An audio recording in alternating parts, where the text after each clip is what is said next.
প্রধান উপদেষ্টা বলেছেন এই নির্বাচন বানচাল করবার জন্য হামলা হতে পারে। হামলা কে করবে? ধানমন্ডির গুন্ডারা, উত্তরা থেকে ভাড়া করা বাস্তানরা?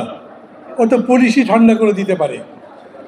প্রধান উপদেষ্টা যখন এরকম হামলার কথা বলেন তখন তার মানে আরও অনেক বড় কিছু ইঙ্গিত করেন তিনি। দেশের মধ্যেকার কথা বলেন না, উনি বলেন আরও বড় শক্তি, যে শক্তির কাছে আশ্রয় দিয়েছে আমাদের পরাজিত শক্তিরা, অথবা যাদের সাথে গাঁটছড়া বাঁধে আরও বিশ্বের বড় বড় মোড়ল শক্তি। সারা দেশের জনগণের বুকের মধ্যে এক প্রকার কাঁপন ধরিয়ে দিয়েছেন তিনি। এই নির্বাচনে আসলে খুব বড় কোনো বিপত্তি কি হচ্ছে? এমনিতেই আমি বলি, উনি নিজে যখন বলেন আমাদের এই উপদেষ্টা পরিষদে যারা যারা আছে তারা সবাই নিজের নিজের জায়গায় খুবই সফল মানুষ, আমি মানি, কিন্তু যেই জায়গায় দায়িত্ব নিয়েছেন সেখানে তারা এক একটা অপদার্থ। দেশের রাজনীতির কোনো কিছু করতে পারেননি, সমস্যার সমাধান করতে পারেননি, বরঞ্চ নতুন নতুন করে সমস্যা তৈরি করেছেন। ডক্টর ইউনূস আন্তর্জাতিক মানের একজন রিফর্মার, একজন ডুয়ার, পারফর্মার। তিনি আমাদের দেশের সংস্কার করতে গিয়ে পুরো জিনিসটা একটা গণ্ডগোল বাঁধিয়ে দিয়েছেন।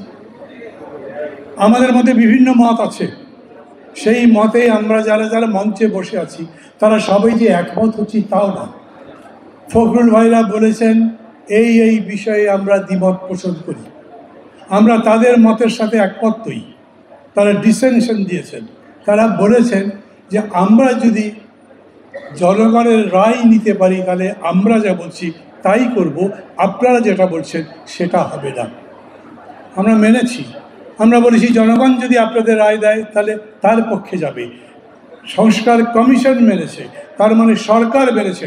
অথচ গতকালকে আপনারা পত্রিকায় দেখেছেন যে প্রস্তাবনাটা দেওয়া হয়েছে জুলাই সনদের, সেখান থেকে নোট অফ ডিসেন্ট বাদ দেওয়া হয়েছে। এটা একটা 420 না? ক্ষমতায় যারা আছে তারাই যদি 420-র মতো কাজ করে, প্রতারণা করে রাজনৈতিক দলগুলোর সাথে, তাহলে আমাদের ভবিষ্যৎ কী? আমরা যে নতুন বাংলাদেশ গড়তে চাই, বৈষম্যহীন বাংলাদেশ গড়তে চাই, গণতান্ত্রিক বাংলাদেশ গড়তে চাই, এদের হাতে সেই বাংলাদেশ গড়া সম্ভব হবে? সবার মধ্যে আজ বড় প্রশ্ন। আরও অনেকগুলো কাজ তারা করেছেন। যেদিন বৃষ্টির মধ্যেই আমরা সই করছি জুলাই সনদ, খেয়াল করবেন দলিল যখন লেখা হয় তখন পর্যন্ত সংশোধন করা যায়, কিন্তু দলিল যখন সই হয়ে যায় তখন সেই দলিল বদল করা যায়? আপনাকে 5 বিঘা জমি দখল দেওয়া হয়েছে, দলিল করা হয়েছে, এরপরে ওই দলিল বদলে আপনাকে 4 বিঘা জমি দেওয়া যায়? যায় না। এরা তাও করেছে।